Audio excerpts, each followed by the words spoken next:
Cerchi un biglietto aereo? Scegli la libertà di viaggiare come vuoi tu.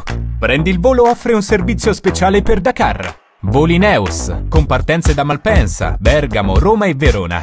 Puoi scegliere le date che preferisci, decidere il numero dei bagagli e puoi pagare anche a rate.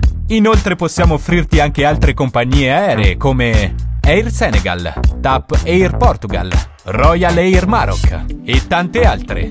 Per info e preventivi chiama il numero 329 9855 000 anche via WhatsApp.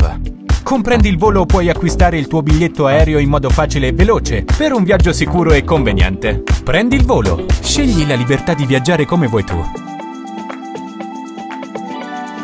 waxoon naa leen ko Grand Théâtre dégguñu am nañu mos nañu continuer noonu rek loolu dina jeex ci réew mi de wala dem fay nit ne ko bindal ma El Malick laa bëgg nga xasal ma ko wala nga détruire ko loolu dina jeex ci réew mi. nag ni fu ma dem ñu ne balaa ma naan salaamaaleykum loolu njëkk a dégg boo ko laalee boobu nag dama bëgg mu bañ a doon rek ab chanson bu ñuy wax na doon jëf ndax askan bu jóg taxaw gis ngeen seen kaaru gendarmerie mënaluñu kenn dara bu dee juróom a génn mënal nañ leen dara waaye bu dee 10 000 a génn mënañu leen dara moo fi xewoon mars 2021. merloo quoi yéen da ngeen may merloo barke Sëñ Bamba da ngeen may merloo. góor da ngay ñeme li ngay def mais buqat la boo xam ne day làqatu ci gannaaw ay nit. Sonko, je suis plus courageux que toi. yow ragal nga mbaqat nga. dama ko wax ni bii pa bu dee dafa bëgg a faagaagal Ousmane Sonko il faut mu li muy rendi na nangu ni moom deret bi dina taq ci moom. loolu laa koy wax jarul muy làqatu ci gannaaw ay magistrat de il faut mu xam ni loolu dina taq ci moom. si Macky Sall veut me liquider il devra pour une fois accepter de se salir les mains. Ousmane Sonko, quand tu veux éliminer un adversaire politique, il faut que tu t'armes de courage. Il faut que tu te salisses les mains. Sa loxo yooyu Ousmane Sonko boo boo nga xam ne di nga ko taqal. Au lieu de se cacher lâchement derrière ces barbouzes de la justice. Quand un président de la République instrumentalise la justice pour s'attaquer à son opposition. À Ousmane Sonko, qui veut utiliser la police et la gendarmerie, la justice en général, pour régler des problèmes politiques. Parce qu'il doit comprendre qu'il n'a affaire ni à un peureux, ni à un poltron. yow xam nga ne man ragalu xam nga ne man gëwuma la faalewuma la. parce que ñoom lu ñu def ak lu ñu réñoo ñu yëg ko. yow Ousmane Sonko heure boo réñoowee la ngay wax ci man mu ngi ci suma téléphone. Sonko dafa seppi ñetti nit di wax ak ñoom waxoon na ko avocat bi toppatoo leen luwaa ma politique xam naa li sénégalais yi bëgg. Sonko waxoon na loolu.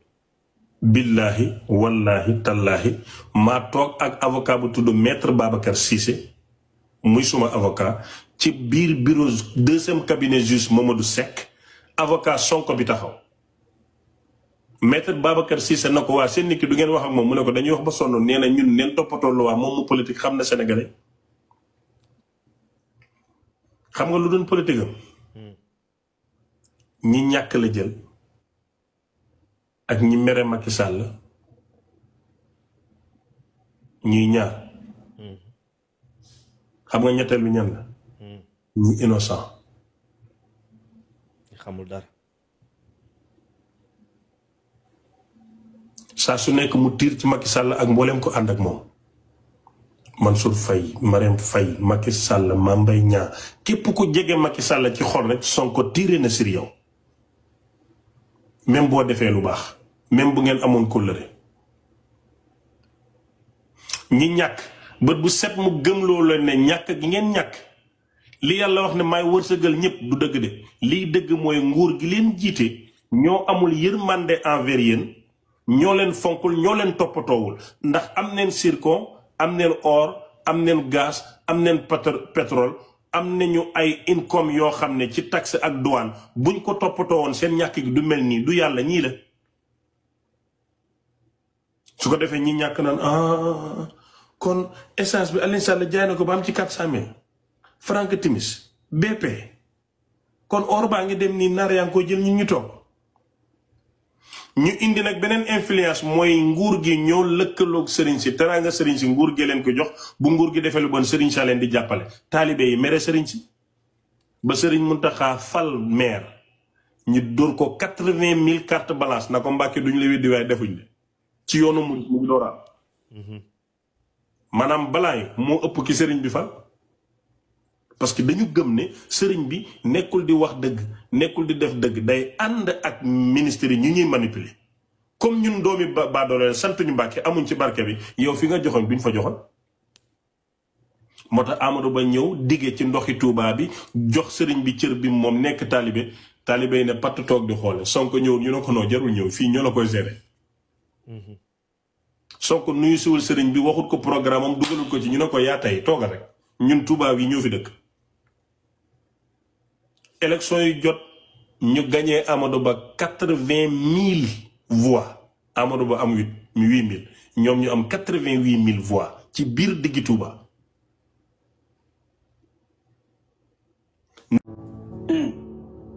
maanaam divorce bi gën a métti ci politique gu Sénégal mooy divorce jeunesse bi ak Ousmane Sonko muy benn divorce entre Diomaye ak Sonko te loolu man maa ngi koy xaar su amul moo may bett mais bu amee bettuma ndaw ñi bés bu ñuy weddi Sonko nañ ko joxee seen bakkan yi ba mu doon président ñu jaayee ko seen bakkan yi pour mu wàcc bés boobu la Sénégal di neex dëgg maanaam Ousmane Sonko ay opposant moom moo leen defar ci saaga ndey moo leen defar ci xaste moo leen defar ci sos moo leen defar ci ñeme dee ak bëgg dee ngir politique sénégalais bu jaayaan boppam gàccee taxaw mu dugg ci mbënd mi pour am ñëw dee sénégalais bu jaayaan boppam sëriñam nga laal waaye jaay sa bopp sa bakkan ngir politique bëriwutoon ci réew mi te dem neen ba dee ci politique normale ba dañuy compter dizaine de morts ngir mala damp ak dampooma troisième mandat suñ législative suñ carte bi dugg na fi génn na fële ay bakkan di dee gratuitement ci politique gu Sénégal mësul am lu mooy ci jamono Sonko lii mooy dëgg léegi nag moom Sonko intellectuellement li muy def nii dafay wane ñett tële ragal dictateur tële lan la nga diggee woon mënoo ko nit ñi di la fàttali say kàddu di la fàttali say promesse di wax li nga xam ne moom la ñu jàng nga ne noppi leen mbaa ma tëj leen kaso li ci gën a garaaw kañ la Sonko commencé tëj mooy bi mu changé procureur bi mu changé juge bi mu changé chef de police gendarmerie dikk ci la commencé jàppe ñan la fal mooy ñi nga xam ne dañoo wor Sénégal dàqoon a fen ci seen professionnalisme mooy ay juge yu waat daan jël dossier confidentiel di ko jox Ousmane Sonko nga xam ne ku jubadi sëtu yonantu bi jabaram jëlee xaalis ci nawleem posone ko mu dee ngir mu takk ko daf ko ne wax dëgg yàlla dinaa la fay waaye duma la takk ndax ni ma la fayee pour nga sëy posone sa jëkkër mu dee bu ma la takkee keneen fay la nga posone ma donc naa la fay waaye duma la takk kookoo am xel kookoo nekk ci dëgg Ousmane Sonko nag juge yi gendarmerie yi mu fal biñ nekkee ci système bi nekk ay républicain dañ daan jël dossier confidentiel di ko defloo di ko wan Ousmane Sonko ñoom la neexal tegaat leen fi wan maanaam workat bu ànd ak workat seen ànd fa ñuy mujj du neex fenkat bu ànd ak fenkat fa ñuy mujj du neex waaye nit ku yées ku ànd ak nit ku yées fa ñuy mujj du baax ñii la Ousmane Sonko fa wàccee leen ci la door a jàppee ça veut dire que lépp lu muy def xam na ko comme ni muy manipuler Sénégalais yi waaye manipulation moo guddul fan moo tax ma demoon ci benn sëriñ Mali ma ne ko man dama bëgg bayre mu ne ma mooy njub képp ku la bañoon bu la xamee bëgg la ku la bëgg ci njub dootul la bañ baat na tukki da nga mos a gis ko bëgg yonantu bi xëy rek bañ waxuma ko doon jullit de xamoo lislaam nga dem ba mu yàgg weddi lislaam waxuma loolu nga xam yonantu ba bëgg ko sa xol bi bañ ko amul ndax njub gi ci moom la Seydi Aliou radiyallahu anhu ne lépp lu la naqari ci Baay Ñas rek mbaax goo xamut la waaye boo xamee la naqari ci Baay bu dee Baay ko wala moo ko def boo ko xamee rek mbaax la waaye yow yaa xamutoon ne mbaax la kon Ousmane Sonko nguuram gi dafa échec muy benn ragal lan la ragal Ousmane Sonko dafa ragal confrontation ñemewu ko moo tax du waxoon naa ko du mës a ubbi toog nii journaliste bu ne ñëw amul question bu ñu waaj laajal lu la neex ma tontu la Ousmane Sonko ñemewu ko la preuve bi mu toogee bu yàggul français ñëw laaj ko ci jàmbatu askan wi jafe-jafe réew mi lu mu ko doon tey loolu du waxtaan mais Sénégal lan leen war a waxtaanee lu mooy néew ju doole ji lekk inondation bi wàññeeku électricité bii dem ñëw njàng mi continuer jaay am mën a lekk lan leen war a waxtaanee lâché goo benn projet donc muy beneen bi ci des mooy dictateur Ousmane Sonko every red flag has been sown but ignored maanaam bépp lu war a ñaaw njort feeñal na ko wax na ko jëf na ko mais ñu aju loolu lu tax ñu aju ko ay taalibe lañ mere neen suñuy sëriñ parce que dañu jàpp ne tedd nga bi sëriñ si nekkee mooy suñ torox tànge ñun ñu bañ ci sëriñ si lan moo tax ñu du moyu ko dañoo mere Macky Sall amuñ yaakaar ci ne Idi mën na koo daane amuñ yaakaar ci Pape Djibril Fall Sonko la ñu yaakaar ñu dem wàlli bañe ngir wàccee Macky Sall lu tax ñu du moyu ko ñi ànd ak moom boo ne Sonko moo baax ñu tàccu la Sonko moo bon ñu saaga sa ndey te sénégalais ñemewul saaga ñemewul sos ñemewul xaawi sutura ñu dem farak moom te bëgguñ ko léegi nag Sonko xam lii di dicté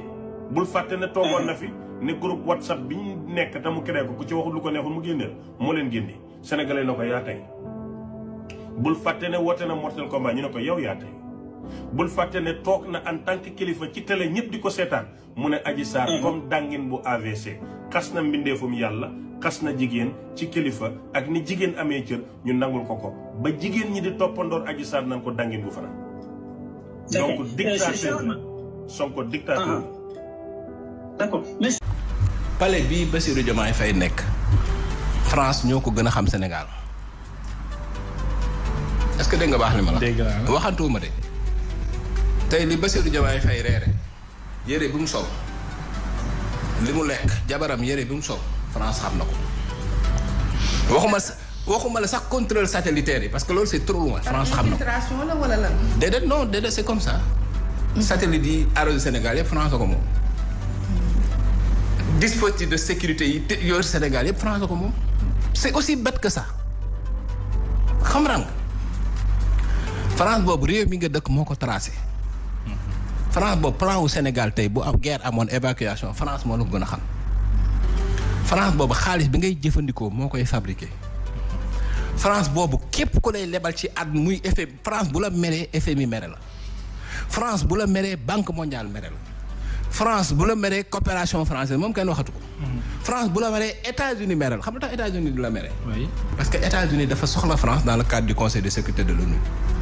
États-Unis mënta xuloog France ndax Sénégal mënta nekk donc yow nga dem France ñu invité la nga nekk ci avion bi accès go ce premier ministre critiqué attaqué président France.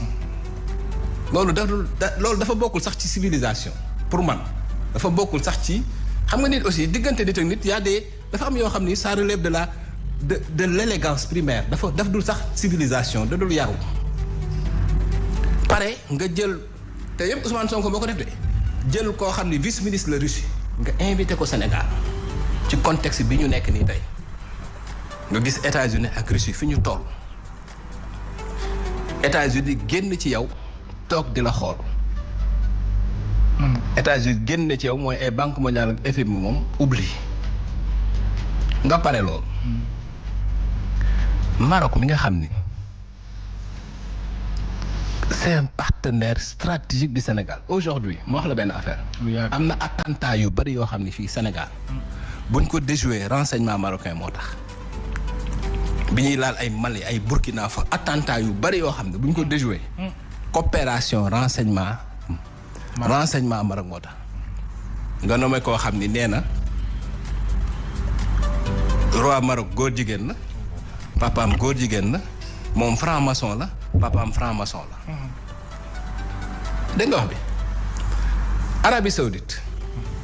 Arabie Saoudite il faut ñu xam ni banque islamique de développement ak fonds arabe yëpp lu ci ëpp ci moom la dépendre yaa ngi dégg Arabie Saoudite signé ak yow benn contrat boo xam ni 450 milliards képp kese dong la pour 30 ans ndox contrat boo xam ne dama jàpp ni dafa bokk ci contrat yi gën yi nga xam ne moom la régime Macky Sall signé man ndax lan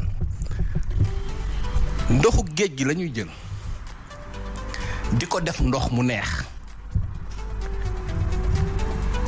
mu lay dikkee 1 milliard 150 millions par mois sur 30 ans est-ce que dégg nga li ma la ndoxu géej gi la ñuy jël di ko def ndox mu neex mu lay permettre de Dakar li ko wër yëpp nga alimenter leen ci ndox mu neex ndoxu Lac de Guiers nga yóbbu ko Touba Kaolack yëpp te du la tee nga am leneen loo xam ni da nga ko mën a irriguer da nga ko mën a suuxate la ngay bay mais loolu c'est un contrat révolutionnaire. ñoom dañ ne conditions yi ñu parafé contrat bi surtout. on s'en fout de ça. loolu naxaate la contrat bi mun ñu am contrat bu ko gën mais y a pire encore. même xaalis boobu ñoom bu ñu xereñoon duñ ko fay. est-ce que da nga baax li ma la. mais comment Cheikh. Arabie Saoudite ngay dem. président de la République yóbbul Mohammed Ben Salman benn xasida Sëñ Touba ak benn xasida Alaaji Malick ay service am liir ko mu ngeen ko voilà ñun réew mii lañu. suñu mag yi gis nga ni ñu bëggee woon yonent bi gis nga liñ liggéey ci lislaam man nag réew mu ñàkk doole lañu te Arabie Saoudite dañoo am relation yoo xam ni relation yu yàgg la. parce que diplomatie loolu la. c'est ça. te ñëw nañ sosal fekk réew moo xam ni daanaka fekk ñu fa dara. te contrat bi mooy contrat bi gën ñu ngi lay sant di la gërëm dañoo bëggoon nga dugal ci sa loxo. roi bay jël xaalisam fayal la ko. dégg nga xam léegi ñàkk nga contrat bi ñàkk nga Arabie Saoudite yónni nga fa sa nit ñu toroxal ko. yàq nga say chance ci fonds arabe yi. c'est-à-dire man gi ñàkk a xereñ man. non mais franchement man parce que man. sincèrement non xamoon naa ne ay manipulateurs lañ. ñi incarné la diplomatie non man xamoon naa ni Pastef ay manipulateurs lañ. xamoon naa loolu lépp. mais sincèrement xaw ma woon ni ndekete xereñu ñu ci lenn. xaaral ma jox la exemple. mooy góor gi tu ne peux pas sincèrement. par exemple. Rwanda. benn réew bi Bassirou Diomaye Faye waroon dem ci Afrique mooy Rwanda. voilà. yow ñëw nga. Kagame. grande mosquée de Dakar bii lii ñu tabax bi si biir grande mosquée am na fay symbole maçonnique. ci biir grande mosquée bi. wallaahi ci biir grande mosquée si boobu. grande mosquée ki ko tabax ki may xaalis ki yeggali ku may tuuti xaalis bi ñu motali ko sax muy Assane II franc-maçon la woon. papa yi Mohamed Sis bi franc-maçon la woon tamit. te nëbbu moom nëbbu ko. yemul si franc-maçon sax si yeneen gars yi la bokk ci gars yooyu may benn tudd. góor jigéen borom ñaari tur yi góor jigéen loolu moom ñu bëri ñu ngi koy wax. donc yooyu doy na war de. te grande mosquée ci biir grande mosquée. grande mosquée ci boppam. am na ay signes franc-maçon yu nekk yu fa nekk. Touba ci boppam am na ay signes maçon yu fa nekk si biir jumaa Touba. mais ñoom fépp la ñuy dugg kon ñoom dañuy dem jaxasoo ak. diine yi Abdou Karim gars yi fu ñu bëgg dem ñoom foowuñu. gars yi foowuñu. ordre bi nga xam ne mooy l'ordre de l'étoile bu nekk palais bi nga xam ne président de la République mooy son grand maître suñ ko falee président sax première chose bi ñu war a def mooy dugal ko initier ko ci ordre boobu sol ko chaîne ordre mooy chaîne yooyu président di sol balaa muy fêter serment chaîne yooyu chaîne franc-maçon la. bu ñu nee Cheikh Omar Diagne dañ koy jàpp parce que dafa wax lu mu warul wax ay tarixa waxuñu dëgg Cheikh Omar Diagne taxawaay bi mu am contre franc-maçon ak homosexualité moo ko andi lii ko dal lii. le premier ministre du woon sama xarit du woon sama xarit de déedéet. laakal ma ne ko nañ nekk xarit mu ne ma kon nekk ñu woon xarit ma ne ko non dañu doon ànd sur un projet en toute loyauté mais ne ko woon sama xarit miinoon naa la nag daan naa la bàyyi xel di la déglu mais ne ko woon sama xarit. yàlla wërsëg na ko doom mu tuddee ma ko man mii te loolu su ma juumul 2016 la woon bañ may tàkk ci fonction publique dañ ma tàkk ñu teg ci ñetti semaine wala ñaari semaine yàlla wërsëg ko doom mu tuddee ma ko kon kooku kenn mënul lam-lamee sama digganteeg moom ci wàllu cofeel wàllu mbokkoo sama rakk la sama xarit la. bu ko defee ñu nga gis nit ñi di gërëmaate léeg-léeg nga gis man de feebaroon naa bay bëgg a dee waaye su dul woon première dame wala su dul woon président la wala léegi lii. xanaa. Dieu bi ma toogee ba tey ci li ma secourir ay nit ci ay opération ci ay leneen ak leneen tey dama xëy ñu ne ma telle personne opéré nañu ko alhamdulilah rabil alamin ma sant yàlla parce que loolu tamit xëy na bu ma ko deful woon mën na am ñooñu duñu am ci ku ñu def. man de li ma jàpp mooy lu mel ni caisse noire tuddewuñ ko nag ñoom caisse noire ndax léegi ñu ngi ko tuddee fonds spéciaux wala fonds politique.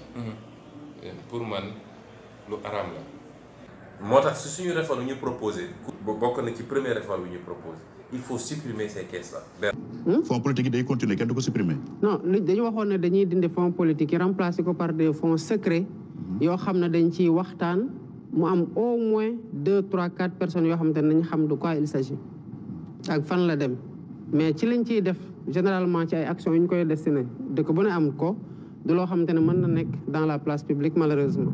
Sonkoy Diomaye de mooy Sonko Jalal Jamaa. fu réew mi toll. ñun dafa ñuy fi ñun dañuy wax lu rafet rek lu neex am na ñoo xam. waay.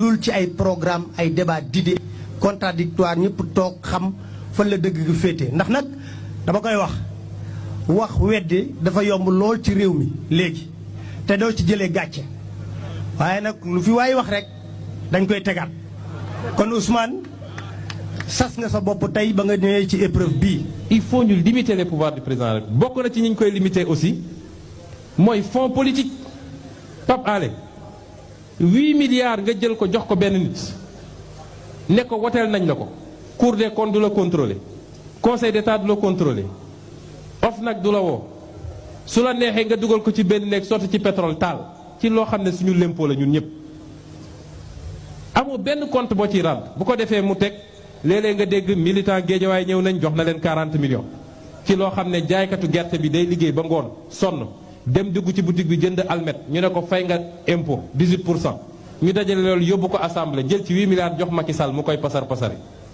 donc fonds politique yooyu dañ ko war a dindi fii parce que fonds politique yi c'est des fonds de corruption politique moom la ñuy jëndee tous les soutiens yi ngeen di dégg nii ba tax soo tuddee Macky Sall ñëpp di wiccaxu dafa fekk ku ci nekk woo nañ la rek ñamal la fonds politique yi foofu lay jóge parce que mënul jógee ci budget de l'État soo ko waxee nag ñu ne la waaw mais c'est pas réaliste moo tax ci livre bi dama ne fonds politique yi dañ koy remplacer ak fonds secret ñaar yooyu bokkul fonds secret mooy am réew dafa am ay dépenses yoo xam ne c'est des dépenses sensibles kenn mënu koo bind ci budget boo xam ne da nga koy def ci site ministère de l'intérieur ministère des finances du moins fonds d'espionnage mënoo ko bind mënoo ne Sénégal day espionner réew sangam 500 millions lañ fa prévoir yooyu dafa laaj ñu def ko des fonds secrets mais fonds secrets yooyu d'abord dañ koy voter à l'Assemblée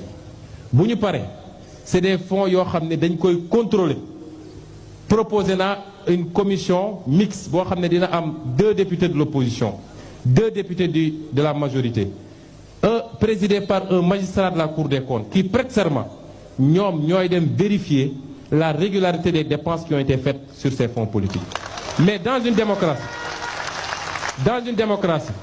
mënul am benn dërëmu citoyen bi boo xam ne dañ koy jox kenn mu koy fooy nu mu ko neexee loolu du yoon beneen élément boo xam ne pour limiter les pouvoirs du président de la République mooy le pouvoir de nomination mais président de la République parce que constitution bi nee na c'est lui qui nomme aux emplois civils et militaires encadré wuñu ko lu ko neex lay def dañuy jël ngeen baal ma ci kàddu bi mais ñi gën a dëng ci administration bi ñoo xam ne sax ay rapport épinglé na leen Cour des comptes IGE mu jël ko moom teg ci tànkam woo nit ko ba mu ñëw mu ne ko am nga ay milliards demal nga politigal ma doog ko nommé jox ko responsabilité loolu moo tax tey li nga gis ci administration kenn liggéeyatul tout le monde est démoralisé tout le monde donc pouvoir nomination boobu duñ ko dindil de mais dañ koy encadrer mooy tous les hauts emplois à un certain niveau directeurs généraux d'abord warul nekk lu ñuy jox ay nit yoo xam ne dañuy def la politique de manière flagrante. Un directeur général su melee ni mu war a mel di liggéey ni mu war a liggéey amul jotu nekk ci terrain bi naan day organiser ay meeting ak day politique. Deuxième bi war nañu fexe ba poste yooyu yëpp dañuy def appel à candidature. soo demee Togo Côte d'Ivoire léegi pour nekk directeur général impôt et domaine wala douane dañuy def appel à candidature daal di génne des critères xool sa njub xool sa cursus sa ancienneté xool sa compétence ñu def une sélection boo xam ne comité bi koy def ay nit yu autonome lañu. su dee 50 ñoo déposé woon ñoom dinañu sélectionné ba génne ñetti dossier mu leen de ñett ñi c'est les meilleurs ñu doog ko teg ci table président de la République ne ko am nga possibilité choisir ci ñett ñi. mais bàyyi ko rek mu xool ku ko neex parce que moom laa bokkal wala moo ma jege wala moom li ma bëgg ci politique na ma ko defal loolu musiba la. yooyu yëpp bokk na ci ay mesures yoo xam suñ ko dajalee defe naa pouvoir u président de la République nañ ko wàññi waaye am na yeneen wax naa. moomu Macky Sall nga xam ne tey moom mooy doxal moom la ñuy njëkk a waxal ne ko am réew kenn du ko yor ci tàppale ak naxe mbay. mën nga yor say discours yor sa administration yor say ministre yor say journaliste ñu lay waxal yor sa propagandiste ñu nekk ci réseaux sociaux yi lu ne ñu wax ko ne yaa fi gën a aay yaa fi mën li nga fi def kenn defu ko waaye gis nga li tubaab naan lépp à l'épreuve des réalités mooy lay firndeel mbir mi mooy li Sénégal yi di dund bés bu ne te lii xew tey ba ndaw ñi jëlaat gaal gi naan ña ngay dem Europe wane na ni da ngaa échoué yow Macky Sall échoué nga échec boo xam ne kenn xamul fu mu yem mënuñu koo natt. mooy Ousmane Sonko yow ak Bassirou Diakhar Diomaye Faye Bas man ak yow la woon central man maa la jëndaloon mbuusu ndox yi nga njegenaayu Assane Diouf man nga doon waxal te boobu xalaatoo ne sax yow di nga nekk président de la République. kon delloo sil sa xel defaral sa ginnaaw te bañ a defar ginnaaw doomu aadama nit day defar ginnaawam bañ a defar ginnaaw doomu aadama parce que yow da nga am njaboot te doomu séeréer nga doomu séeréer fulla lañ ko xamee ak fayda bu la wóoree ne da nga ànd ak ñoo xamante ni dañoo jéem a faagaagal sa yoon xolal bik nga yor signature signeel déjjati leen fa jubal sa yoon parce que sénégalais yi ñoom ñoo la fal président du Ousmane Sonko de. ñun xeexu 3e mandat lañ doon xeex jàkkaarloog Macky Sall Ousmane Sonko falul président benn carte la yor ma yor sama carte keneen yor cartam ñu nekk 18 millions sénégalais 54% des sénégalais voté pour yow nga nekk président kon Ousmane Sonko falu la. Bas delloo sil sa xel big bi yaa ko moom la ñuy wax plume bi xoolal signeel nga defar sa yoon parce que lii nii bi ko Macky Sall tàmbalee eggalewu ko. kon na la leer ne doo ko eggale parce que ñun ñooy Sénégal te dinañ xeex ak yéen barke Seydina Mohamed dinañ xeex ak yéen te man la Assane Diouf su ma la ko waxee rek booye boo nga gëm ko plateforme yi leen yóbbu ngeen nekk président muy 1 million muy OSRO plateforme bu mënti doon Assane Diouf moo toogoon Amérique bàyyi taabalam bàyyi njariñu njabootam xeex ci xorom si xorom ba mu saf-sap ba ngeen am fitu génn naan gat sa waaw ñun bi ñuy ñappal boobu eggagu leen ci gat sa kon na leen leer ne leen fi teg moo leen fiy déjjati wasalaam. D'une certaine dame qui s'appelle Adji Sarr. À cette occasion, je voudrais dire que ce n'est pas Benno Bokk Yakaar qui tient le carnet de rendez-vous de Sweet Beauty Salon. C'est pas nous qui donnons les rendez-vous. C'est pas nous. Donc nous n'avons absolument rien à voir avec une affaire qui est strictement privée. Il ne faut pas aussi prendre les Sénégalais pour moins intelligents qu'ils ne sont. Les gens se lèvent, prennent leur rendez-vous dans des salons et ils vont librement. Nous n'avons rien à voir avec là-dessus. Nous ne savons pas d'ailleurs où ça se trouve. Ce n'est pas nous qui donnons les rendez-vous là-bas, ce n'est pas Benno. Donc que la justice vraiment tranche ce dossier qui est d'ordre strictement privé. Nous exerçons le pouvoir, donc nous avons une obligation de responsabilité pour la préservation de la sérénité de nos citoyens. mais ñu dégg démb député Ousmane Sonko di wax jël Facebook am ne voilà mu ngi woo xale yi ñu génn ci mbedd mi dox jëm xaw ma fan dañ demuñ fenn sax moom ci boppam demul fenn sax ba mu ko waxee ba tey ma nga këram toog voilà doomu jàmbur yi nag moom ni mu ko gisee mooy moom bu jàppee ne am na loo xam ne lii xëy na du li mu bëgg mu woo doomu jàmbur yi ci mbedd yi ne leen ayta leen ñu dee ñëw leen yéen ngeen dee bu amee lu mu bëgg nag parce que nag boobu après kenn du ko dégg mais loolu c'est pas acceptable c'est scandaleux li tubaab naan scandaleux loolu kenn mënu ko nangu ndax Sénégal dëkku jàmm la démocratie dafa yomb ay sart la tegu bu élection jotee ñu wote waaye moom ni mu ko gisee mooy woo nit ñi wala génn leen doon ñeenti téeméer xam nga ñaari téeméer yu junne yi nit dañuy dox jëm fii jëm fële maanaam bëgg a indi tasaaroo réew mi nag moom war naa xam ne mënu koo taal tey mënu koo taal guddi mënu koo taal bëccëg Sénégal moo mag Ousmane Sonko Sénégal Ousmane Sonko dana politique ba jeexal bàyyi ko fi loolu moom aussi dañu bëgg mu leer naa ñi ci boppam moom it ne fii jàmm ak salaam moo fi am nit ñi teg mbir yi ci wàllu démocratie ñu jël droit bi jiital ko bu ñu demee élection nit ñi voter librement waaye bëgg a indi fitna parce que nag moom li ñuy bëgg a wax nag mooy nitu fitna la moom li mu jàpp mooy li mu bëgg bu amulee nañu indi fitna nit ñi génn ci mbedd mi seen bakkan yi loru loolu Sénégal mënu ko nangu Sénégal quand même ay décennies dafa am ñu liggéey pour stabilité bi dafay nekk fi muy suñu kilifa diine yi mooy leader politique yi nga xam ne xeex nañ fi pour am démocratie mooy soxna yi nga xam ne aussi liggéey nañu pour mu am parité pour que ñu mën a participer ñoom tamit donc loolu bu fekkee ne dañ ci liggéey plus de 60 ans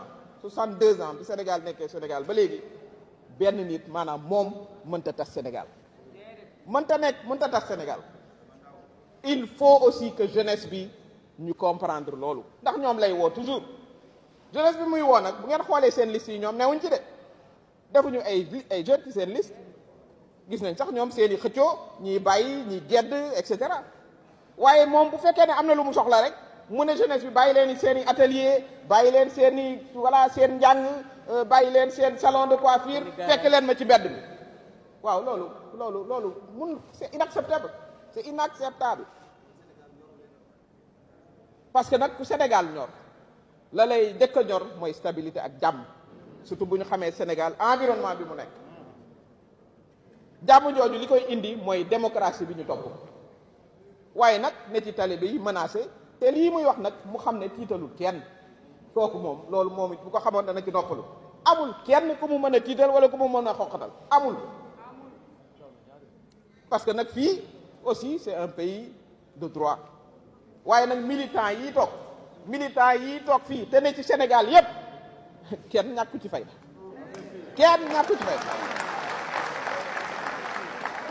li ñuy bëgg jàmm yépp te ñu bëgg ko nag parce que mooy li jig réew am na yoo xam ne yi kenn du ko nangu te jeunesse bii ñuy woo ci mbedd mi nañu xam ne ñoom li leen soxal mooy ñu mën a jàng mooy ñu mën a faju mooy ñu mën a am formation mooy ñu mën a am liggéey kon débat bi na porté ci loolu ñun li ñu nar a def mooy ànd ak fulla ak fayda waxtaan ak sénégalais yi wax leen suñu ay proposition ci domaine yi ma leen wax muy emploi maanaam xëyu xale yi te président di ci góorgóorlu bu baax a baax mooy électricité te ñu xam ne depuis 2012 vraiment bari na luñ ci faj muy infrastructure amut foo mën a dem ci Sénégal te léegi amoo yoon muy ndox muy cadre de vie voilà muy jigéen ñi aussi suñu aada ak suñu cosaan aussi ñu sàmmal ñu ko aada jàmm la aada diisoo looloo tax démocratie sénégalaise vraiment am taxawaay bi mu am kon loolu moom ci boppam tuuti na pour yàq Sénégal tuuti na ci yàq Sénégal sax kenn da ko mënul a yàq kon loolu it bëggoon nañ ci waxtaan ak askan wi vraiment wax leen ne ni ma ko waxee ñun accepté nañ li conseil constitutionnel décidé dinañu dem ci ay élections voilà dinañu organiser. commencé ko ca kilifa ga niñ ko waxee léegi te Aziz junj ko wane ne Diomaye doom la ci man parfaitement raison parce que bu ñu seetee âge war naa ko mën a mbët bàyyi waaw xam naa ni it ku bëgg lu baax la dafa tolloog am na foo xam ne boo fa nekkee bu la yàlla dimbalewul tànc yiñ lay tànc boo dul fippu rek doo dem ndax ku nekk ak intérêt bi boo bëggee jëm fii ñu la déedéet nangam ak nangam nga jëm fële ñu la déedéet nangam boo ko toppee doo dem moo tax foog nga am sa fayday bopp xam ni nag yaa laaj yàlla jox la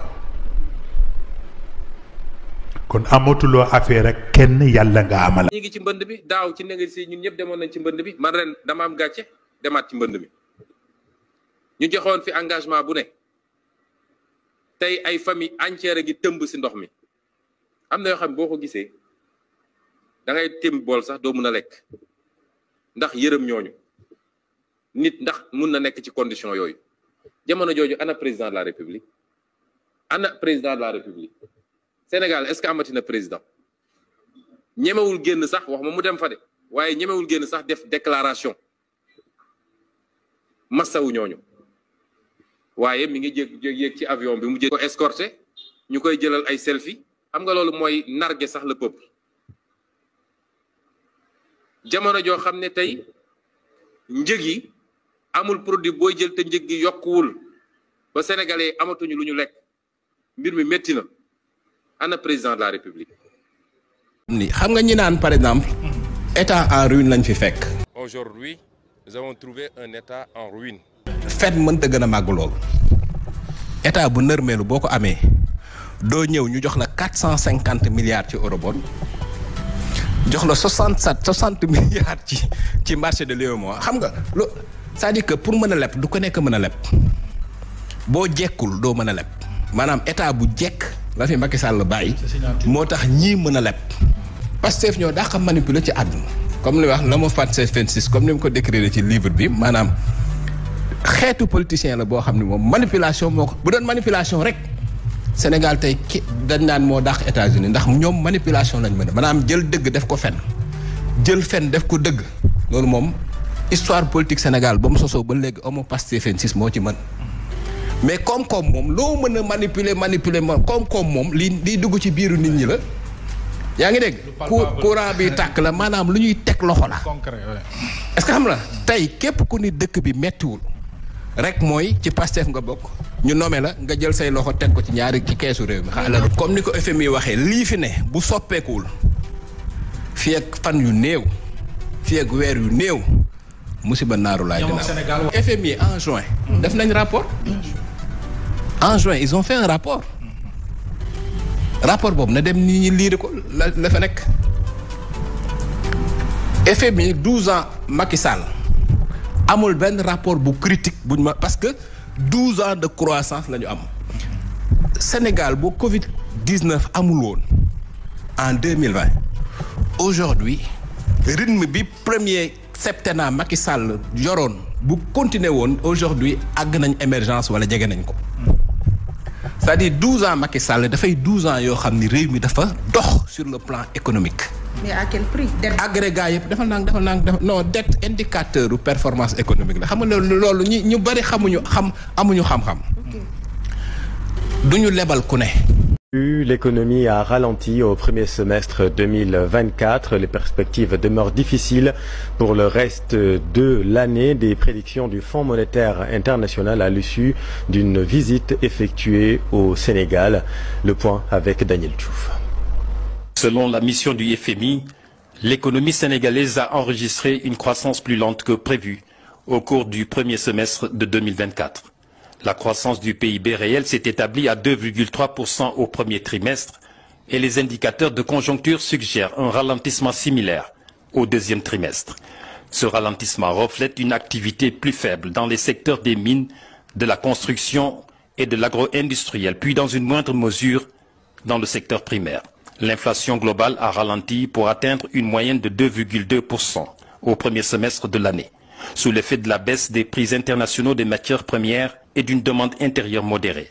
L'exécution budgétaire à fin août a révélé un manque à gagner significatif en termes de recettes, tandis que les dépenses sont restées globalement conformes aux prévisions. En conséquence, le déficit budgétaire s'est creusé et en raison de la faiblesse des marges de liquidité, les autorités ont eu recours à des emprunts commerciaux externes coûteux à court terme. Les perspectives macroéconomiques pour le reste de l'année 2024 restent difficiles pour le Sénégal. La croissance du PIB réel est désormais projetée à 6%, une révision à la baisse par rapport à la prévision de 7,1% de juin 2024. La croissance du secteur non hydrocarbures devrait ralentir à 3,3% contre une projection antérieure de 4,8%. L'inflation globale devrait atteindre en moyenne 1,5%. En revanche, le déficit du compte courant devrait se réduire à 12,7% du PIB en raison du démarrage de la production d'hydrocarbures. En l'absence de mesures budgétaires supplémentaires, le déficit devrait dépasser 7,5% du PIB, bien au-delà des 3,9% prévus dans le budget initial.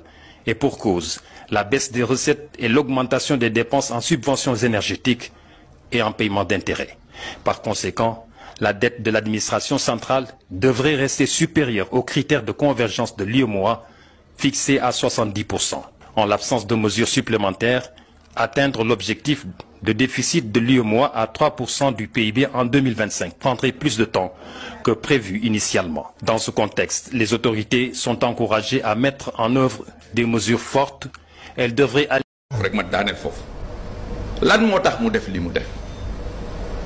te ñoom annoncé woon nañ dañuy xaar ba Cour des comptes wax nañ ko ci communiqué conseil des ministres.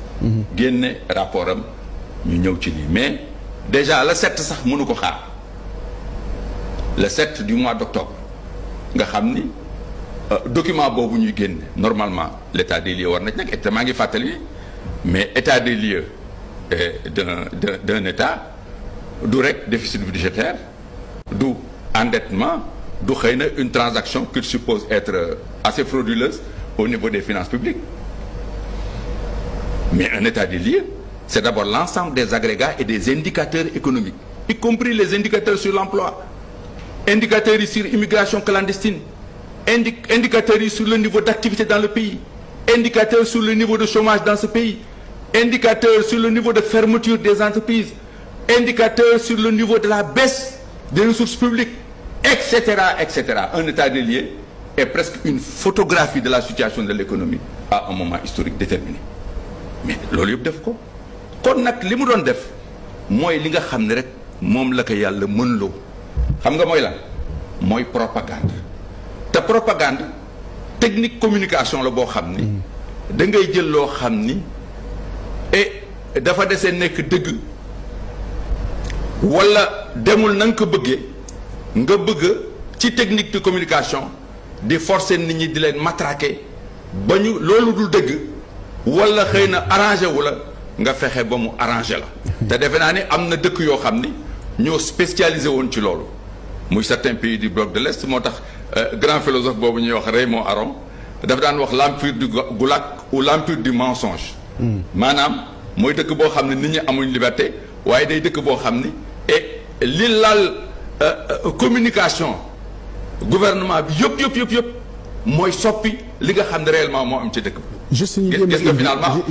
fam nañu loolu nag li tax mu def ko ñaari mbir la bu njëkk bi mooy et ñi ngi jëm ci élection législative yi et sénégalais yi ba léegi xamuñu fu mu jëm ak ñoom lu ñu bëgg def mu ne xaaral ma profiter ci chargé ancien régime bi après bi ñu waxee dañuy poursuivre et puis ni dafa nekk un état en ruine tey d'ailleurs li ma ci neex mooy wax na ba mu jeex tuddul état en ruine dem na ngeen xoolaat vidéo bi wax na ba mu jeex ca fin ba la ko benn journaliste posé question wax ci affaire état en ruine et defe naa sax daf ko esquiver mais xëy na wax na quand même ci situation wu yàq bi quand même loolu je pense non insister mais très rapidement dama nag jeexal ko ma conclure damay daaneel foofu beneen bi xam nga mooy lan actuellement FMI dafa xoj gouvernement bi et par force il faut que ñu yekk njëgi et particulièrement njëgu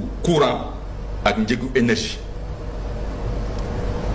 ak impôts yi ak taxes yi parce que niveau de chute bi recette yi budgétaire yi connaître loolu mënatul dem. léegi nag mu ñëw di préparer Sénégalais yi ndi leen kat nañu góorgóorlu parce que dina xaw metti dina xaw ba metti boobu mooy lan lu mu ñemeegul wax mooy dinañu yokk njëgu courant dinañ yokk njëgu énergie dinañu yokk yenn njëg yi dinañ yokk impôts yi ak taxes yi pour que état bi mën dem. Dénoncer leur licenciement. En fait, selon eux, c'est plus d'une quarantaine d'agents dont tous étaient titulaires de CDI qui ont vu du jour au lendemain leur service arbitrairement arrêté sans explication. On est resté 2 mois sans percevoir nos salaires, c'était au mois de mai et juin passé. Et à notre grande surprise, on nous a remis une notification faisant état d'une cessation d'activité. Sans préavis, sans concertation, ça c'est des décisions unilatérales. Dans la notification, ils ont juste mis une notification de cessation de service. Il n'y a même pas de cessation d'activité, autant pour moi, signée par le DAGE, notre propre DAGE.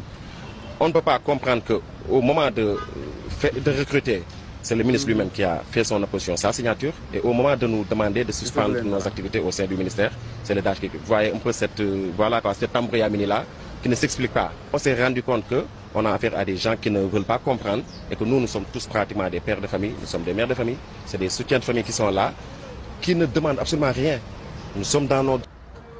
Bon, un petit rappel avant le port, 700 personnes, 700 jeunes leen fa dàq ñu génn port dem Lonase ñu dàqaat fa 300 jeunes maanaam ñii bañ toogee ba léegi dàq neen port 700 personnes Lonase 300 personnes CDE 400 personnes.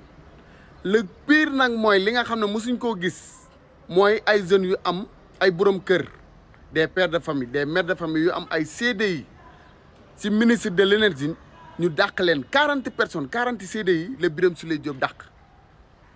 Xoola amul benn explication tegu ko fenn xëy rek licencié 41 sa laay wax 41 CDI mais nag yéen je pense que Sénégal yàlla moo leen di wan seen bopp parce que yéen yeneen leen falan. Donc il faut payer les pots cassés muñ leen rek tey Birame Souleye dafa dàq 41 CDI contrat à durée indéterminée mu dàq leen sans raison nag DAGE bi moo jox booy seen licenciement yi jox leen booy comprendre duñ xamuñ dara ñoom jàpp nañ ne bërëb bu liggéeykaay wala ministère bu si nekk rek ña fa nekk ñu am CDD wala CDI rek c'est question politique moo tax ñu dugg fa mais nag sénégalais yéenay fal ñii mais muñ leen rek ngeen dem parce que ñii ngeen dàq la plupart am na ñoo xam ne peut-être yéen leen àndal seen famille am na ñoo xam ne ñu ngi leen di dundal te yéen leen àndal te tey dàq nga leen mais ñi pareeguñ ak yéen ñii fu ñu jëm ak yéen billaay wallaay taalaay comme xam nga barki Demba Ndiaye le ministre de la santé xam lan la wax nee na moom bu CDI yi ñëwee day xool ndax Pastef la far wala faru Pastef bu faree Pastef mu validé ko bu faru Pastef mu teg nele kon ñoom kañ tel nañ wax lan moo leen tax a jóg képp ku farul Pastef damal nga toogee nële yéen ñi nga xam ne sa politique gu leen vous êtes apolitique yéen sax yéen dañ leen di dóoraale mais nag yeneen leen fal muñ leen en tout cas je vous dis une chose gis nga ñii fu ñu jëm ak yéen billaay wallaay taalaay yéen comprendre gu leen buñ amee majorité biir ensemble lay gën a pire parce que biir ensemble xam nga nee naa leen ñii da ngeen leen jox fetal mais amaguñ bal yi nag mooy élection législative si une fois nag ñu am bal dinañ gën a mën a tirer ndax buñ gañee élection yi nga xam ne mooy élection législative dinañ gën a mën a def lu leen neex dinañ gën a mën a wax lu leen neex loi bu leen neex dugal ñu voté ko biir assemblée boobaa kenn dootul kaas dara réew mi dina gën a tar gën a métti léegi nag destin Sénégal ba léegi il est entre la main de la population ba léegi yeneen ko yor muy élection législative yii ngeen war a mën a corriger ñii sévèrement wan leen ne da ngeen leen mere mais nag bu ngeen leen joxaatee majorité boobaa ñu defal lu leen neex parce que ñii faalewuñ bépp sénégalais buy dund yéen sénégalais yéen a war a mën a xool fi ngeen di teg seen tànk xam ne ñii buñ amee majorité biir assemblée billaay wallaay taalaay dañuy yàq réew mi nag léegi nag yii ay fee ndaw la élection législative bu ñu ko gañee lay gën a pire donc nag la balle est dans votre camp. Plus de 40 investisseurs à travers le monde toog fii Radisson jàkkaarloo ak ces investisseurs là di leen wax fu tolluwaay Sénégal mais monsieur Lo mii nekk tey secrétaire général du gouvernement moom moo doon défendre devant les investisseurs internationaux le taux de la dette. keroog dafa mel ni du moom. man dama jaaxle. bi nu xoolee mbir yi li ñu gis lii la mooy ne bor bi ne Sénégal yoreel na ko nekk na ci ndoddam weesu na lool li ñu bind ci këyit yi. boru Sénégal 2023 bii jeex mi ngi toll ci $1.5 milliards yu teg juróom-ñaar téeméeri milliards. boo jëloon tey bëgg ko xayma bu yomb rek mooy ne sénégalais bu ne même liir yi danan fay boru 800 000 ba 900 000 francs CFA. kër gu ne nga dugg fa bopp bu ne dana fay 900 000 loolu mooy sunu bor. croissance moom amul lum ñu jural loo xam ne jar naa tudd. loolu daal moo doon fi nu fekk réew mi. banque centrale day jéem a xool at miy ñëw koom-koomu réew mi nan la yokkoo gouvernement bi nan lay doxalee kopparam suñu jëflanteeg bitim réew nu mu demee ndax xaalis muy franc CFA bi nekk ci ñun li nga xam ne moo koy may wér-gi-yaram mooy poñ yooyu yépp muy nekk poñ yoo xam ne day ñëw jàppale ko. ndax dëkk bi mi ngi jëm kanam ci buñ ko xaymaa li ñuy wax taux de croissance bi nu xoolee Sénégal gis nañ ne 2019 réew mi alalam yokk na 6% mooy téeméer bu ne juróom-benn at mii ñu ne yaakaar nañ ne dana yokk 6,8%. loolu nag dafa bokk ci taux de croissance yi gën a rëy ci àdduna. nga xam ne dëkk yi bokk CFA ñoom loolu lan am mi ngi toll ci juróom-benn wala juróom-benni at juróom-benni at booy xool li ñuy wax ndax ab dëkk ngi jëm kanam ñun ñoo ëppale taux de croissance ci àdduna bi ci ñu ko ëppale lan bokk. xool nañ tam mbiru bor yi ndax bor tam dañ koy natt dañ koy peese bi nu peesee bor yi Sénégal am booleeg alal ji nga xam ne mi ngi yeewoo ci réew maa ngi koy am gis nañ ne taux de endettement bi nekkagul lu jaaxal kenn ndax repère bi na am mooy nattukaay biñ ci am mooy ne say bor wërul tolloog sa alal bi nga am ci at mi boo xoolee alal ji 70% yi may nañ la ko nga dem bu lebi ko te Sénégal fin 2019 53,7% la toll li wër ba wér gis nañ ne fileeg 2022 dem 2023 dana nekk à 5% muy li nga xam ne moom lañ jàpp ne am réew mu bëgg a am sa digganteeg bitim réew bañ a am problème ëllëg soxla nooy financer say li ngay jënd bitim réew nga bañ ci am problème da ngaa war a ñëw ba 5%. secrétaire général du gouvernement kooku sérieuxul quoi loo boobu. pourquoi sérieuxul. waa jooju lu ne la wax ci PSE. waa jooju lu ne la wax ci PSE. waa jooju lu ne la wax ci. nga naan sérieux non lu ne la wax waa jooju amul lu mu waxul ci PSE ci performance su PSE. moo nekkoon directeur banque centrale. amul lu mu waxul ci performance su gouvernement Macky Sall amul. non il faut être sérieux quoi.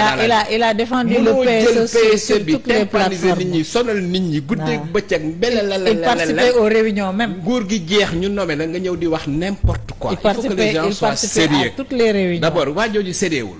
monsieur Lo mii nekk tey secrétaire général du gouvernement moom moo doon défendre devant les investisseurs internationaux le taux de la dette. keroog dafa mel ni du moom. man dama jaaxle parce que bu baax lu mu wax noonu man fi ma toog c'est ça j'étais en conférence de presse bi j'ai sursauté parce que je dis que ce monsieur là il peut pas honnêtement taxaw jàkkaarloog sénégalais yi naan man depuis ces 10 dernières années bi ma nekkee représentant Sénégal au niveau de la BCEAO lépp lu ma fa waxoon yépp chiffre ma joxe woon yépp dara baaxoo ci loolu honnêteté intellectuelle may ko man blâmer ma Sonko mais surtout ces hauts fonctionnaires yi nekk ci wetam il doit avoir l'honnêteté de dire la vérité au Sénégal. bon xëy na dafa nekkoon ci projet bi di làqatu. loolu dafa leer parce que mënoo toog projet bi di làqatu mais aussi même booy làqatu aussi sa liggéey li nga xam ne sa liggéey la yow mënoo toog défendre devant des grands investisseurs. internationaux levé 650 milliards en 2021 yow yaa ko levé devant tout le monde tey nga taxaw naa ni yow chiffre yi nga doon joxe sur la dette chiffre yi nga doon joxe sur le déficit chiffre yi nga doon joxe sur le PIB du Sénégal yëpp baaxul. de ce pacte et nous étions avec plusieurs des membres à l'instant, sous l'autorité efficace du président Macky Sall et avec le concours des Nations Unies, de l'OCDE et des organisations concernées, nous voulons poursuivre ce cycle de réformes et mener une réforme profonde des banques multilatérales, de nos institutions financières. Nous avons lancé cet objectif de finance en commun, réunissant les banques de développement de toute la planète, y compris de ceux dont les agendas ne sont pas alignés. Il nous faut œuvrer sur cet agenda de finance en commun pour pouvoir tenir les objectifs que j'évoquais. Et il nous faut ensemble, je l'espère dès les mois qui viennent, réformer en profondeur la Banque mondiale et le Fonds monétaire international, d'abord pour en renouveler les membres, ces institutions ayant été conçues à une époque où tant d'entre vous ici n'étiez pas indépendants. Les 6 mois de pouvoir, quand et quelles seront les premières mesures pour répondre aux attentes des populations? Madame, avec tout le respect que je vous dois, nous ne voulons pas que le point de presse vire à autre chose. Le débat, ce n'est pas le coût de la vie au Sénégal ou les mesures sociales, etc. Encore qu'on en a pris, ce n'est pas ça le débat. Nous sommes dans un point de presse, nous n'aimerions que les préoccupations qui sont soulevées ici cadrent avec ce point de presse pour mieux clarifier les choses auprès des Sénégalais et de nos partenaires. Merci. Première question, pourquoi votre gouvernement semble avoir la phobie de la critique? Bon, je pense que la question me semble être très mal posée. Déjà, vous qualifiez de phobie de critique. Oui. La question aurait pu simplement être posée en disant mais pourquoi ces arrestations? Ah non, non, mais moi je la pose comme ça parce que c'est le sentiment. Le sentiment aujourd'hui, c'est que... C'est votre sentiment. Absolument, c'est pour ça que je vous pose comme ça la question. Ne finissez pas, ce qui est important. Attendez, vous ne pouvez pas venir sur notre plateau. Vous ne pouvez pas, Moustapha Guirassy, vous ne viendrez pas sur mon plateau pour définir ce qui est important et ce qui ne l'est pas. Qu'on me dise exactement ce pourquoi je viens. Vous êtes venu pour répondre aux questions d'actualité. Vous êtes un membre du gouvernement. C'est une question d'actualité. Je vous pose cette question. Quand votre régime, parce que vous êtes un ministre de la République, commence là où Macky Sall a terminé, on est en droit de vous poser quand même les questions, à savoir des arrestations, tous azimuts. Terminé, je vais répondre. Allez-y, vous pouvez répondre. Alors je vais répondre en disant que j'ai aucun problème pour répondre à vos questions. Sauf que, quand moi, un journaliste m'invite, chaque fois que j'ai été invité, j'ai toujours eu à discuter avec le journaliste pour dire de quoi nous allons discuter. Oui. C'est un minimum. Oui. Et on me dit, vous discutez de ça, je me prépare en conséquence et je viens en conséquence. Oui. Mais cette logique-là, qui veut simplement, parce qu'il y a de l'actu, on discute en gentleman et dans le respect, j'ai pas de problème pour débattre et discuter de ce que je sais. Absolument. Mais encore une fois, j'ai mes axes de communication. J'entends bien. Attendez, je vous ai pas interrompu. Allez-y. Vous avez les vôtres. Vous avez un objectif, c'est bien. J'ai mes objectifs. Oui. Je ne suis pas venu débattre de l'actualité. J'étais venu débattre de ce qui me préoccupe, ma rentrée scolaire et le 5, ce qui va se passer. Alors là, vous me posez des questions qui sont importantes, certes importantes, mais très sincèrement, je n'étais pas venu pour ça. J'entends bien. Par respect aussi. Oui. Est-ce que vous pouvez comprendre, votre client, qu'il était venu et on lui a dit autre chose? On va parler, là, on va parler. De perdre pas mal de temps. Non, pas du tout. Vous ne perdez pas de temps. Vous ne perdez pas de temps parce que ce sont des questions importantes. Hein. Ça, j'ai du respect pour les téléspectateurs. Je vous rassure. Mais moi aussi, M. Guirassy, calmez-vous. J'ai du respect pour vous. J'ai du respect pour vous et j'ai du respect pour mes téléspectateurs. Et c'est pour ça que je pose des questions d'actualité. Et ce sont des questions qui s'imposent. Donc, je suis dans l'obligation. Qui ne s'imposent pas à moi. J'entends bien, mais je suis désolé. Je ne peux pas ne pas poser des questions. Non, si vous ne voulez pas répondre, il n'y a pas de problème. Voilà, je ne veux pas répondre à des questions pour lesquelles je ne suis pas là. C'est votre droit le plus strict. En revanche, moi, c'est mon droit de poser des questions d'actualité. Je suis payé pour ça.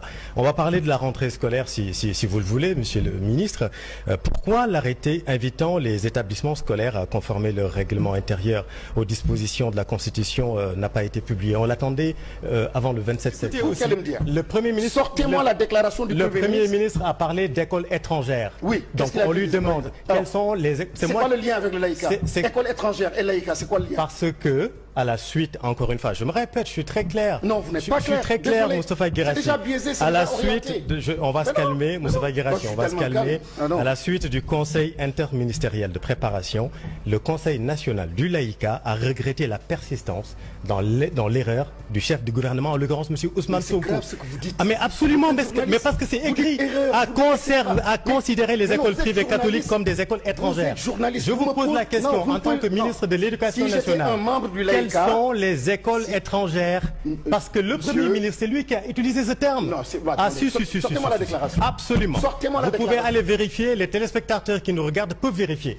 Monsieur Ousmane Sonko a parlé d'écoles étrangères qui doivent rester. Mais absolument. Alors, c'est ce dont je vous parle. Maintenant, je vous pose une question. Quel est le lien entre laïcat et école étrangère? Parce que le laïcat s'est senti visé. Ah, c'est senti. Absolument. Absolument. Donc vous voyez, vous êtes en train de répondre à la question. Non, pas du tout. Je ne réponds pas. Je reprends les éléments de langage du laïcat. Je vous pose la question. Vous savez, il y a d'autres questions sur l'école. J'ai d'autres questions sur l'école. Posez-moi ces questions-là. Si vous voulez pas sur les perceptions, sur les sensations, je ne peux pas y répondre. Donc maintenant, est-ce que la mesure va concerner quelle école étrangère? C'est l'élément de langage du Premier ministre. C'est pratique d'abord. dafa mel ni comme franchement ab fenkat la dama nit ku baax du bëgg Ousmane Sonko. déet waay. ab fenkat la ab soskat la ab yeekat fitna la leen lu ne mën naa la ko wax fen moo ne woon demut ci salon de beauté ba ba yàgg mu ne dem naa fen dugg na moo ne salon de beauté ba dañu am agrément bu ñuy fajee douleur lombaire day fen moo ne ab ilimaan nee na ko mën ngaa bàyyi ñaari jeeg sa kër dem xale bu jigéen di la bësal sa gannaaw day fen moo ne woon daamul xaalis day fen moo ne woon yoroon na document bu taqal ma mbay ci 29 milliards day fen moo ne woon Mamour Diallo a détourné 94 milliards day fen 2016 la wax ne gouvernement bu Sénégal mi ngi manque pétrole bi di ko jaay bitim réew 2016 alors que bateau bi ko war a defar sax boobu defaraguñu bi ko war a manque Sonko lu mu la wax lu Ousmane laa tudd sant Sonko day fen amul limite ci fen amul limite ci yàq der amul limite ci yee fitna ku mel noonu ku baax du wax ak moom ku baax bu fekkee ñooñu la ñu mënul maanaam may fu ñu laalee démocratie ñu raak ko ak ñoom ba Ablaye Wade jël ñu dugal ñu ci kaso Macky Sall jël ñu dugal ñu ci kaso waxuma la ak suñu moroom bu ñu maaseel Ousmane Sonko il faut mu xam ni non seulement bu nekkee ni ay nawle lañu bu génnee loolu ay moroom lañu dañu maase mu am lu mu yor Sénégal comme responsabilité ñu am ñun nu ñuy gisee Sénégal di ci wax liñ ci xalaat cette liberté là yàlla sàkkagul koo xamante ni mën nañoo tere di wax suñu xalaat ci Sénégal ñoom li ñuy xeexal du Yérim du Bougane dafa weesu loolu li ñu bëgg mooy c'est une tentative d'intimider les gens tiital nit ñi pour yaakaar ni dinañ noppi loolu nag nax sa bopp la parce que boo jéemee tëj benn Bougane tu vas créer 1000 Bougane nga tëj benn Yérim tu vas créer 1000 Yérim nga tëj suba benn Badara Gadiaga tu vas créer 1000 Badara Gadiaga dëkk bi la kenn amul maqaama di poser ay acte en tant que kilifa nga ni ñun duñu ko commenter wax ci suñu xalaat yàlla sax daf ñoo dimbali matadi gi ko daloon moom daluñu ndax fii kenn musu fee egg fi nga xamante ni Ousmane Sonko egg na fa tey fi muy woote muy justice di fa yóbbu nit ñi man maay borom il n'y a pas d'alternative à la justice bu mu nee moom du wuy ji justice maa ni kon jar na ñu jël palais bi nga xamante ni mooy palais de justice dëpp ko bu Ousmane Sonko wuy jiwul bi ñuy jël gendarme yi tey ñuy woon nit ñi ak policiers yi bi leen kenn ñemewul défendre man maa bokkoon ci ñuy jóg ak ñeneen di wane ni cette république là kenn du ko mettre à terre maa ni woon dialoguer avant les morts ou dialoguer après les morts yàgg y aura dialogue. Oui, absolument. Ils ont dialogué, ils ont dealé, ils sont aujourd'hui au pouvoir. Sénégalais yi doon xaar pour régler seeni problème. Problème bi xam nga fan la ne.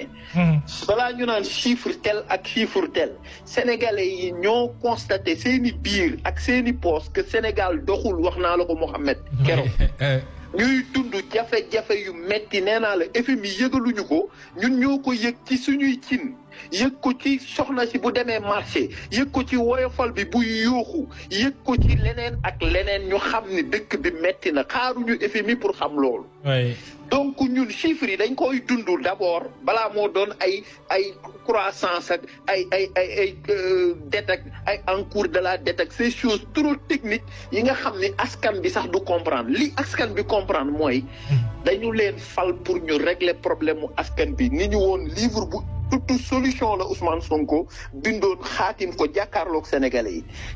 comme d'habitude ma taxaw ci côté askan wi di leen ñaax ci li nga xam ni mooy intérêt Sénégal ni ma ko defee woon 2012 noonu laa koy defee 2024 ne leen bu leen jël assemblée nationale dénk ko président de la république dénk ko gouvernement mooy ni bindal nga leen kon chèque en blanc mu ni chèque boo xam ne dangaa signé jox ko nit ki xamoo ndax nit ki bu demee sa compte ba la ca nekk yëpp da koy yóbbu wala dina am ngooru laaj la ñaata nga soxla ñaata nga bëgg mu génnee ko ci sa compte loolu nag chèque en blanc jox ko gouvernement bii nga xam ne dañoo taxaw rek commencé di teg ay affaire u dictature di teg affaire u jouissance parce que ñu fal la nga toog lu mat presque 6 mois nekk hôtel ci teg ko ci ndoddu askan boo xam ne nee nga dañoo ruiné ñu fal la ngay nommé ñoo xam ni amuñu xam-xam amuñu jaar-jaar parce que juste ñoom dañoo ànd ak yow ñu fal la ngay foggati ay pouvoir yu nekk ci loxo ay doomu aadama ci biir administration parce que justement bokkuñu Pastef loolu c'est des dérives yoo xam ne man musuma ko fee gis bu fi amoon sax fësewul comme ni mu fësee déjà ci 6 mois yi nga xam ne gouvernement bi taxawal nañ ko après les élections lépp loo xam ne Ousmane Sonko dig na ko askan wi defu ko dara defu ko lépp loo xam ne digoon na ko askan wi defu ko par contre lépp loo xam ne doon na njëriñam wala loo xam ne jouissance personnelle am la maintenir na ko la mu doon ŋañña ci tawu Macky Sall caisse noire Ousmane Sonko maintenir na ko façon nomination yi nga xam ne dangay jox sa parti avant la patrie Ousmane Sonko maintenir na ko façon dund boo xam ne yow dangay dund boo xam ne méngoowul ak koom-koomu réew mi ak li nga xam ne réew mi moom lay dund Sénégal yi moom la ñuy dund yow da ngay dund mel ni yaa Donald Trump yaa leen bokk réew ñoom ñu ngi dund comme ñu ngi bokk ak Donald Trump wala le président américain Biden wala Kamala Harris vice-président ñoom ñoo bokk niveau de vie mais askan wi contrairement à askan bi nga xam ne Biden moom lay gérer mais c'est un peuple qui se meurt. waxee ne par exemple au niveau des finances il y a eu bu fekkee ni am na entendement bu correct il y a eu une manipulation pour man des chiffres des écritures bon ñun ñi nga xam ne da ay fonctionnaires lañu boo nee manipulation des écritures mooy dans le budget li ñuy inscrire dans la machine du nekkul loo xam ni moom lañ doon présenter au bailleur ça va être très difficile à prouver parce que ku xam ministère des finances li may wax ni waa finance ak may dégg te lii nañ ko dagg quand on met une information dans la machine lorsque cette information là n'est pas avérée et fausse l'information est immédiatement rejetée par la machine bu doon loolu la mun nga dugal dans le circuit mun nga dugal dans le système des centaines de matricules de solde di leen fay chaque mois te kenn du ko gis c'est pas possible je suis désolé je mets au défi tout ceux-là qui nous regardent bu fekkee ministère des finances am nañu capacité inscrire dans une machine des chiffres wala des pourcentages wala manipuler les données concernant la dette ba kenn mënu ko gis ba régime bi jàll te benn technicien au ministère des finances gis ko loolu c'est moi je dis que bu boobaa nañ tëj finance tëj trésor xam ni mënutul c'est pas possible c'est des données qui sont calculées par la machine dafa am un cadrage budgétaire boo xam ni foofu lañ koy inscrire te nag attention bu ñu dugg ci guerre des chiffres. L'Assemblée nationale bu ñu ko renforcer wul ba le rôle de contrôle boo xamante ne war na ko def mu koy def effectivement bu boobaa tamit day mel ne le rôle de contre-pouvoir bu mu war a jouer du ko mos a mën a jouer. ñi leen di wax ni opposition bu jëlee assemblée nationale réew mi day bloqué ak nangam nang waxuñu dëgg. Faut-il être du PASTEF pour travailler dans un ministère au Sénégal? C'est en tout cas ce que semble suggérer une récente sortie du ministre sénégalais de la Santé.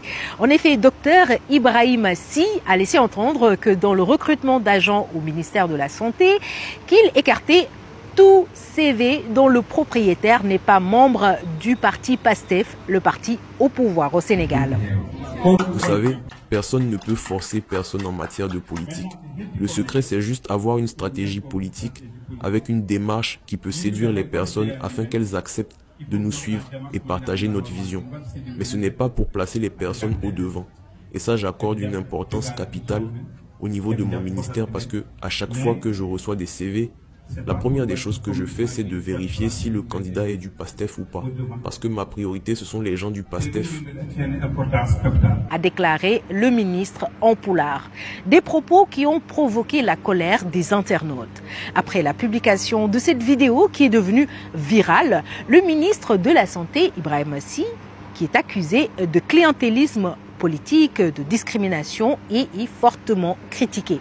À la suite de cette polémique, Ibrahima Sy a reprécisé sa pensée dans un post sur le réseau social X, affirmant, je cite, « Je ne pense pas que cela soit un délit de promouvoir un cadre de PASTEF ». Il ajoute, à mon avis, si des gens de notre parti disposent des qualités humaines et professionnelles requises pour certains postes, ils doivent pouvoir les occuper comme tout bon Sénégalais. À compétences égales, je ne pense pas que cela soit un délit de promouvoir un cadre de PASTEF qui est aussi un Sénégalais bien méritant, a-t-il écrit sur Twitter, poussant des internautes à s'interroger sur leur chance d'intégrer la fonction publique sénégalaise s'ils ne sont pas membres du parti au pouvoir. Autant dire que cette dernière sortie n'a pas calmé les internautes, bien au contraire. En juin dernier, Alioune Tine, le président d'Africa Jom Center, une organisation de la société civile, disait, je cite, « On a l'impression qu'il se met en place petit à petit un État pastéfien, faisant notamment référence aux nominations en cascade aux postes stratégiques de nombreux membres du parti PASTEF. Alors, le parti ou la patrie? Donnez-nous vos avis en commentaire. ñi leen di wax nag nii. Waktu dëgg. opposition bu jëlee majorité ci assemblée nationale réew mi day taxaw wax ñu leen lu am de. opposition. Waktu dëgg. bu jël assemblée majorité loolu may réew mi loolu may réew ki nga xam ne moom la ñu jiital ci bopp réew mi mu xam ni amul sañ-sañ boo xam ne lu ko neex def ci réew mi amatul sañ-sañ ku ko neex mu dóor ku ko neex mu tëj ku ko neex mu jox ko ay milliards ci xalal al réew mi lu ko neex mu signé loolu amatul sañ-sañ bi. Waktu dëgg. loolu mooy andi équilibre ci réew mi jox leen opposition bi majorité absolue kon yow citoyen Sénégal bi bul rater rendez-vous bi ñu voté massivement pour l'opposition loolu mooy jàmm Sénégal loolu mooy andi stabilité définitivement ci réew mi. Je voudrais également lancer un appel aux Sénégalais parce que c'est extrêmement important. Ceux qui vous disent que si l'opposition est majoritaire, le pays sera bloqué. Dans combien de pays l'opposition a été majoritaire? Aujourd'hui en France, le président Macron n'est plus majoritaire, il a une majorité relative mais pas absolue. Aux États-Unis, à toute élection de mi-mandat, à 90%, c'est l'opposition qui arrive majoritaire au Sénat et au Parlement. Et ça n'a jamais bloqué le pays. Il faut confier l'Assemblée nationale à la majorité. Ce sera confier l'Assemblée nationale à l'opposition. Donner la majorité à l'opposition. Ce sera une opposition responsable qui ne bloquera pas le pays, mais qui encadrera les pouvoirs. Parce que comme dit l'adage, pour que la démocratie marche, il faut que le pouvoir puisse limiter le pouvoir. Si vous voulez avoir un contre-pouvoir, il faut aujourd'hui faire confiance et voter massivement à l'opposition. Cette opposition-là se chargera d'encadrer de manière très responsable l'exécution du pouvoir et des décisions exécutives. ngeen luy teer li mu waxoon sax du ko def ndax dafa ne woon teer bi su paree dina mat 58 kilomètres wala 53 kilomètres diggante Dakar ba Diass fi mu ne nii teer bi xam ngeen fu muy yem Diamniadio parce que tubaab yooyu ci seen bopp ñiy gérer autoroute bi ñoo ko ne duñu nangu teer bi egg ba Diass parce que su eggee Diass autoroute bi day dee. président de la République boo xam ne chaque jour soo xëyee dañ lay jox ay commandes yoo xam ne ci tubaab bi lay jóge. nga xam ne ku tukkee di ñëw bu la neexee boo wàccee avion da ngay jël passerelle bi wàcc ci gaar bi jël train dem Ndakaaru wala ëllëg nga dem Thiès ndax xam ngeen ni projet yi ma amoon bokk na ci Dakar AIBD waaye bokk na ci AIBD Thiès AIBD Mbour loolu nag xam naa gouvernement yi ma fi bàyyi bu ci yàlla àndee boo leen wóoloo jàppale leen dinañ leen tabaxal autorail bi ba Thiès tabaxal leen ko ba Mbour. Sonkolé moo leen di may seen série dans la peau d'un menteur. ab avion ab ñu ñëw peinture ko pour ñëw inaugurer rek le lendemain avion ba dellu na mu jóg ne inauguré na ab train boo xam ne def na ci 1200 milliards waaye train ba nee nañ dans 6 mois la ci Sénégal yi mën a dugg loolu loo koy inauguré fii nag ci Kaolack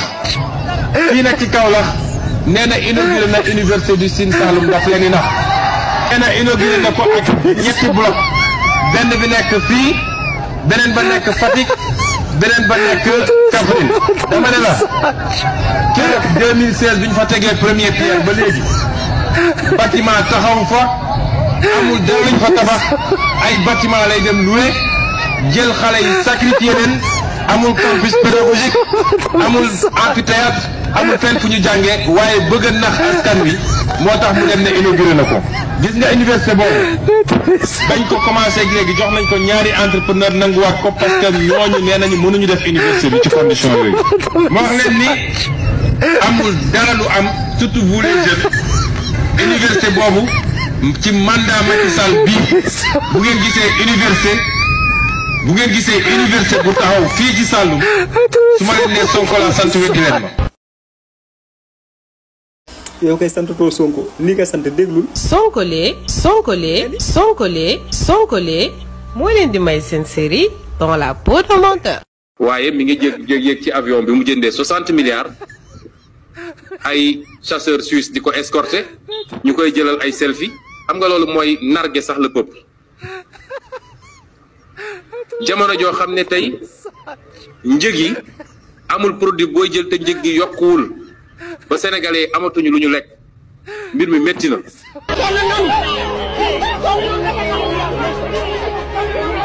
ana président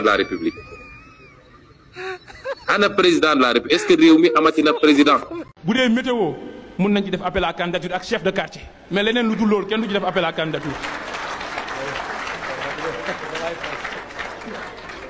dinañ ko def parce que dañ ko wax ci projet bi ne dinañ ko def mais dans les 2 ans ñaareel bi mooy certains postes nañ wax man li ma gëm chef de quartier ak météo amul benn problème loolu mun nañ ci def appel à candidature mais leneen lu dul loolu suñuy gis-gis ngeen baal ñu ñoo ko gën a xam ñoo ko gën a mun doxal ngeen baal ñu nag donc loolu mooy premier gage pour Pastef nekk kii doxal projet bi projet de transformation systémique waaye nga concevoir ce projet xeex bay bëgg a dee ba yegg si au pouvoir nga dem uti beneen nit bu mu doxalal la projet boobu gars yi loolu yar na maana il faut qu'on assume que c'est Pastef qui sera au cœur de l'État dans toute la chaîne pour conduire ce pays vers le développement économique et social.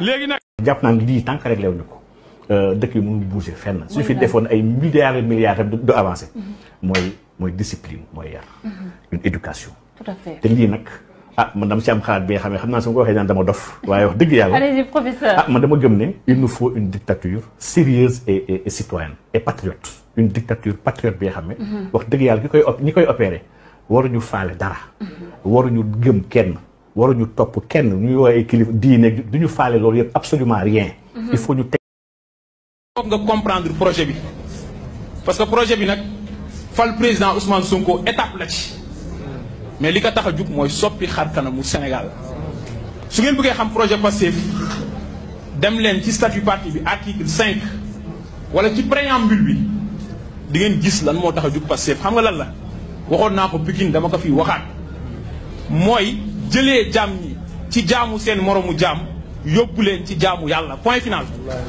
sigil nga sa réew sigil nga lislaam sigil nga sa réew sigil nga lislaam maam fu ñu lay jëlee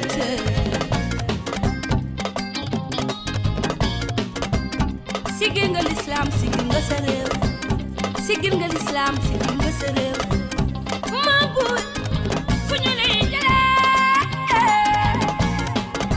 Cerchi un biglietto aereo? Scegli la libertà di viaggiare come vuoi tu. Prendi il Volo offre un servizio speciale per Dakar. Voli Neus, con partenze da Malpensa, Bergamo, Roma e Verona. Puoi scegliere le date che preferisci, decidere il numero dei bagagli e puoi pagare anche a rate. Inoltre possiamo offrirti anche altre compagnie aeree come Air Senegal, TAP Air Portugal, Royal Air Maroc e tante altre. Per info e preventivi chiama il numero 329 9855 000, anche via WhatsApp. Comprendi il Volo, puoi acquistare il tuo biglietto aereo in modo facile e veloce per un viaggio sicuro e conveniente. Prendi il Volo, scegli la libertà di viaggiare come vuoi tu.